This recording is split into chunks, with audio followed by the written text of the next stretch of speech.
नमस्कार दोस्तों, स्टोरी कहानी चैनल पर आपका स्वागत है।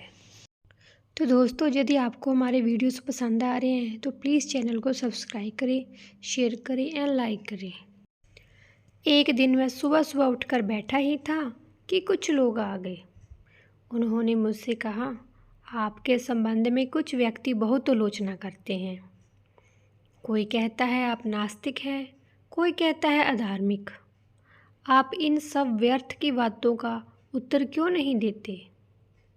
मैंने कहा, जो बात व्यर्थ है उसका उत्तर देने का सवाल ही कहाँ है। क्या उत्तर देने योग्य मानकर हम स्वयं ही उसे सार्थक नहीं मान लेते? यह सुनकर उनमें से एक ने कहा, लेकिन लोगों में गलत बातें चलने देना भी तो ठीक नहीं है। मैंने कहा, ठीक कहते हैं, लेकिन जिन्हें आलोचना ही करनी है, निंदा ही करनी है, उन्हें रोकना कभी संभव हुआ है? वे बड़े ही आविष्कारिक होते हैं और सदा ही नए मार्ग निकाल लेते हैं। इस संबंध में मैं आपको एक कथा सुनाता हूँ, और जो कथा मैंने उनसे कही थी वही मैं आपसे भी कहता हूँ। पूर्णिमा की रात थी। पूरी धरती चांदनी में डूबी हुई थी। शंकर और पार्वती अपने प्यारे नंदी पर सवार होकर भ्रमण को निकले थे। किंतु वे जैसे ही थोड़े आगे गए थे कि कुछ लोग उन्हें मार्ग में मिले।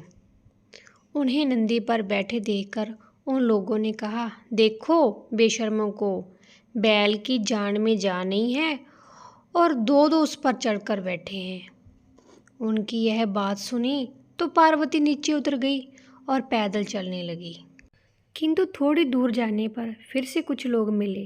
वे बोले, अरे मज़ा तो देखो, सुकुमारा वाला को पैदल चलाकर यह कौन बैल पर बैठा चला जा रहा है। भाई, बेशर्मी की भी हद है। यह सुनकर शंकर नीचे उतर आए और पार्वती को नंदी पर बैठा दिया। लेकिन कुछ ही कदम गए होंगे कि फिर कुछ लोगों ने कहा, कैसी बेहया औरत है, पति को पैदल चलाकर खुद बैल पर बैठी है। मित्रों, कलयुग आ गया है। यह देखकर आखिर दोनों ही नंदी के साथ पैदल चलने लगे। किंतु थोड़ी ही दूर न जा पाए होंगे कि कुछ लोगों ने कहा, देखो मूर्खों को, इतना तगड़ा बैल साथ में है और ये पैदल चल रहे हैं। अब तो बड़ी कठिनाई हो गई है। शंकर और पार्वती को कुछ भी करने को शेष न रहा।